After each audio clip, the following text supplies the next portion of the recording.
Halo Mario Booster, selamat datang kembali di channel Mario Angelo. Di video kali ini kita akan membahas mengenai animasi Creature Commandos episode kelima, yang dimana akhirnya Rick Flag Senior dan juga Eric Frankenstein menemukan fakta kebenaran di balik profesor tersebut, dan akhirnya terjadilah sebuah perang besar di Pulau Pokulistan kepada Task Force M.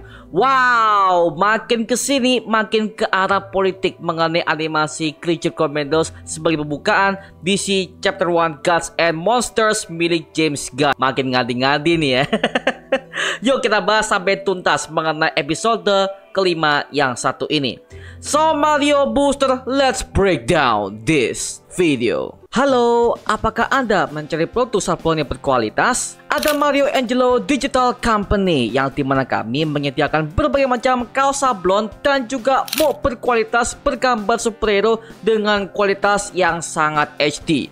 Ada Venom, Spider-Man, Batman, Superman, Joker, One Piece, dan masih banyak lagi.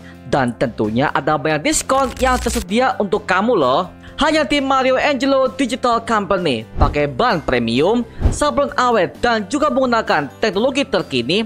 Proses cepat, rapi, dan dikirim aman ke seluruh Indonesia. Dan juga pembayaran yang sangat mudah dengan menggunakan transfer, COD, dan juga QRIS. So, tunggu apa lagi? Langsung aja pesan sekarang juga di toko kita yang ada di Shopee. See you guys!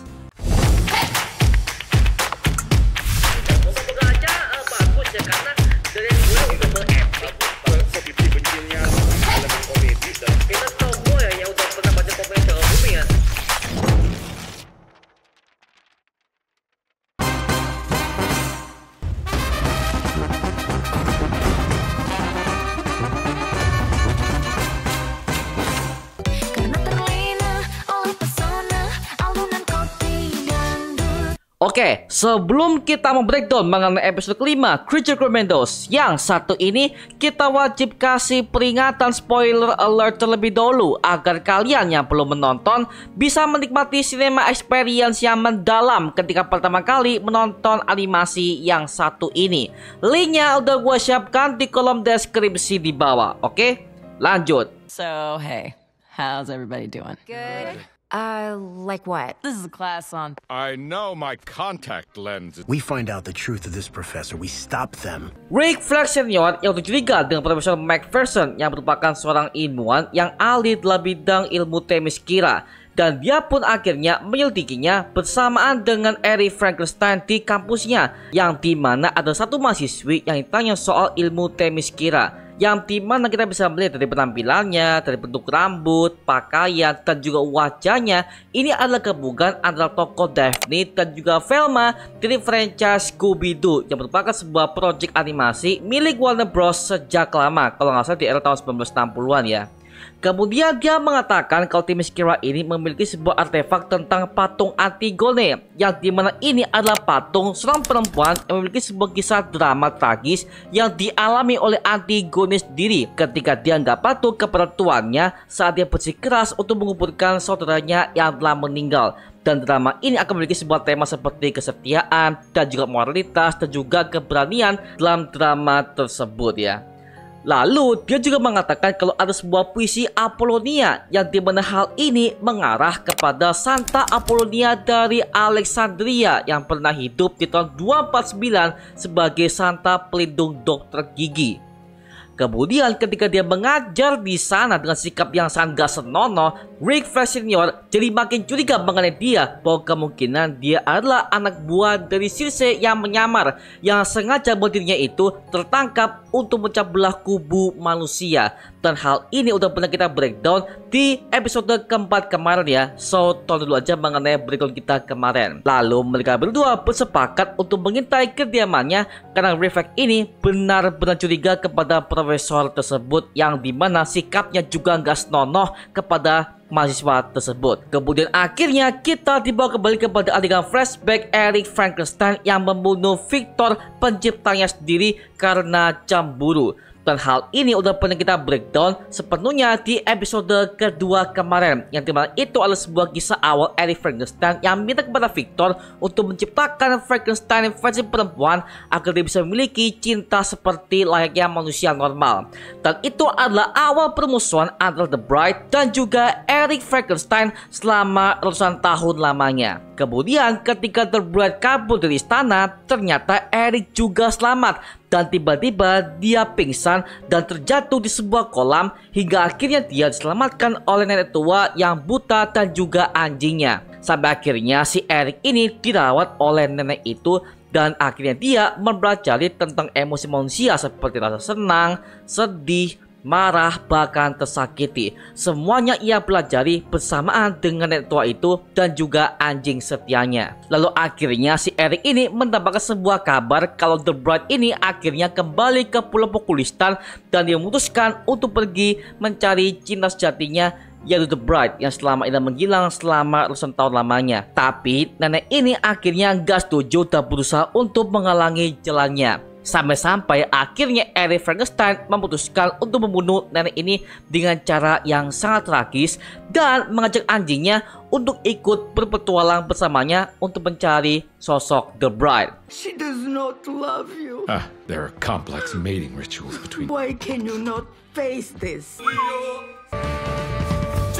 Kembali ke masa sekarang, akhirnya Eric dan juga Rick Fleischer ini berhasil masuk ke rumah Dr. Macpherson untuk mengecek semua hal mencurigakan di rumah tersebut. Di sini Eric menemukan suatu di lantai bawah alias lantai pertama di rumah itu.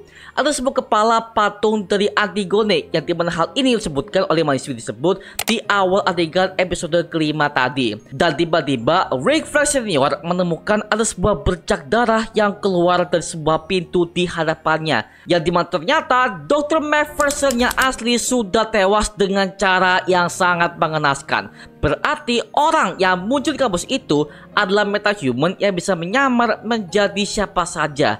Dan tiba-tiba dia pulang ke rumahnya dan mereka berdua memantau kalau ternyata orang ini adalah Clayface yang menyamar dan dia adalah musuh utama Batman dari kota Gotham. Dimana dia disitu terlihat sedang main konsol Xbox dan memainkan game Mortal Kombat pertama tahun 2023 di Steam ya. Nah, ini mungkin buat kalian yang kurang tahu, sebenarnya pencipta Mortal Kombat yaitu studio NetherRealm ini pernah ada kolaborasi dengan pihak DC, yang dimana Ed Boon selaku pencipta Mortal Kombat ini pernah membuat sebuah konsep cerita yang dimana Superman berubah jadi jahat akibat kematian Lois Lane yang dibunuh oleh Joker dan akhirnya dia menjadi penguasa tirani dunia yang sangat kejam.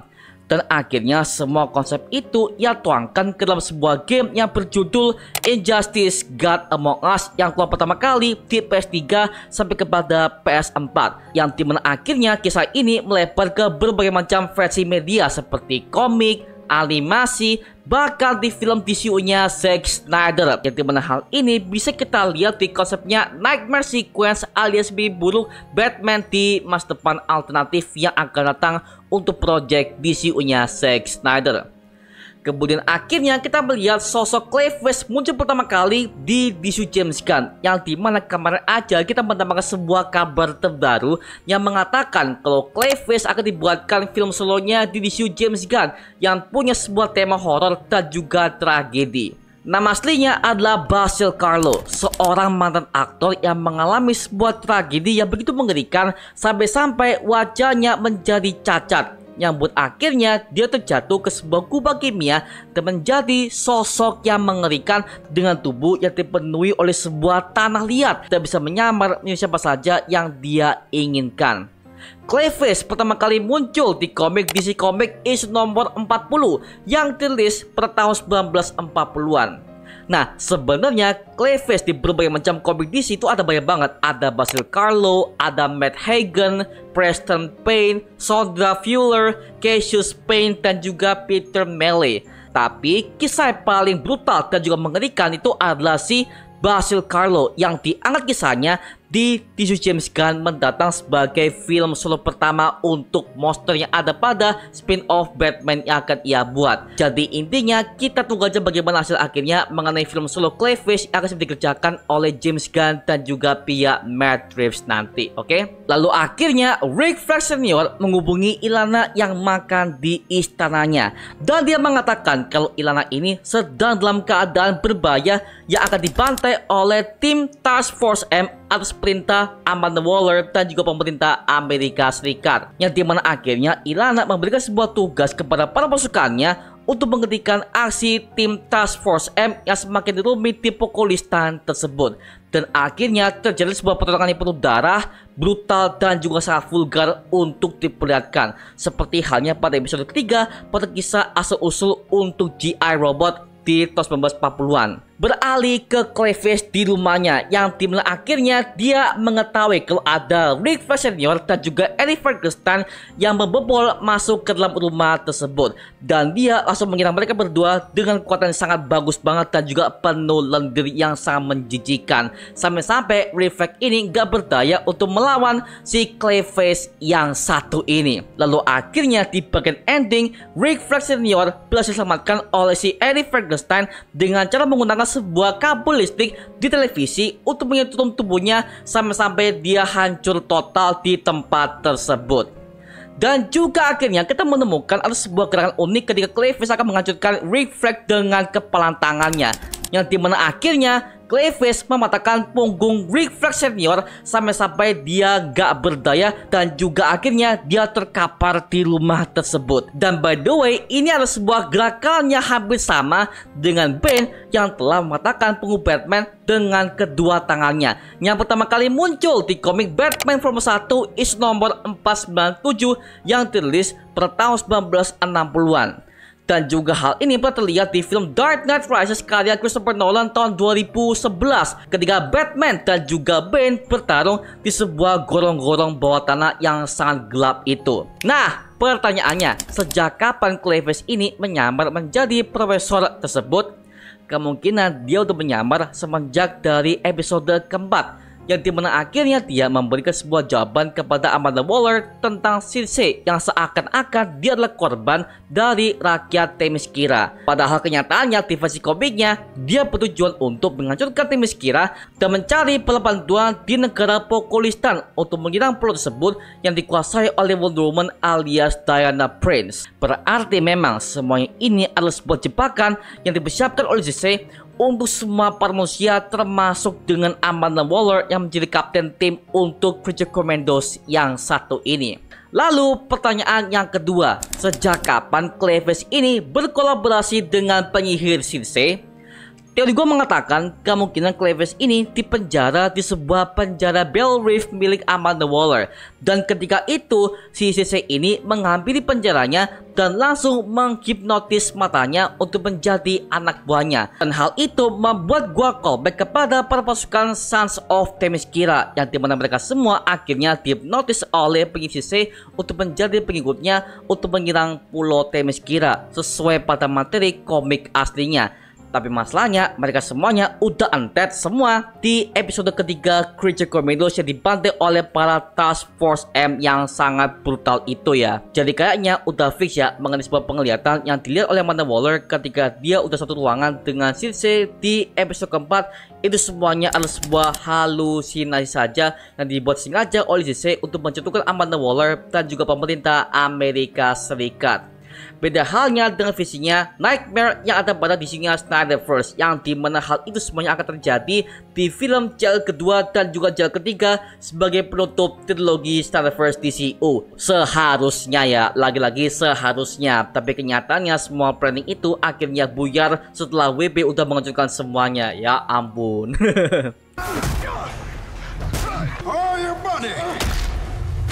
Sampai akhirnya para Task Force M di sana itu diburu oleh semua pemerintah Pokolistan, yang dimana ada Dr. Phosphorus yang berhasil membakar sebuah tank dengan kekuatan api dan juga sinar gamma yang pernah membakar wajah Circe sampai dia mengecap. Dan juga ada aksi The Bright yang sangat bombardir banget ketika dia melawan semua berbagai macam para pasukan Pokolistan yang ada di sana. Sampai akhirnya Ilana ini menegaskan bahwa kemungkinan Amerika udah berkhianat kepada pihak Pokolistan dan akan timbul perang dunia ketiga antara Amerika dan juga Pokolistan. Wow, udah mulai civil war banget ya. Dan hal ini membuat gua callback kepada film The Suicide Squad tahun 2021 silam ya, dengan keluarnya Starro the Conqueror di Gotham Maltese hingga menjadi perhatian pusat dunia. Bahkan sampai anaknya Martin Waller yaitu Adebayo akhirnya angkat suara di depan para press conference mengenai aib negara Amerika tersebut. Maka disitulah akhirnya Amerika ini menutup Task Force X sementara dan pemerintah memakai jasa Creature Commandos alias Task Force M untuk melakukan tugas kotor mereka, alias memakai jasanya para makhluk-makhluk aneh alias metahuman yang ada pada DC Universe yang satu ini. Wow, makin kesini makin naik level untuk animasi Creature Commandos episode kelima yang satu ini, men. Mantap nih, mantap. Nah, sekarang gua serahkan kepada kalian, gimana pendapat kalian mengenai episode kelima Creature Commandos yang satu ini? Tuliskan pendapat kamu di kolom komentar di bawah dan kita bisa diskusikan bareng seperti biasanya, oke? Itu aja mengenai video kali ini. Jangan lupa like, comment, dan subscribe untuk mendukung gua membuat video mendidik dan menghibur kalian semua. Karena gua janji sebisa mungkin gua akan membuatkan video seperti ini lagi untuk kalian semua. Dan jangan lupa untuk follow semua sosial media kita di Instagram, Twitter, TikTok, bahkan Spotify kita ya. Linknya udah gue siapkan di kolom deskripsi di bawah. Karena situ kita juga update berbagai macam konten terbaru buat kalian semua. Dan kalau kalian ingin join bersama kita di grup komunitas, langsung aja join di grup ya kita, namanya Mario Booster Official. Linknya untuk gue siapkan di kolom deskripsi di bawah. Dan juga terima kasih buat kalian yang bergabung ke membership community. Nama aku Mario Angelo dan sampai ketemu di video berikutnya. Adios semuanya. Woohoo!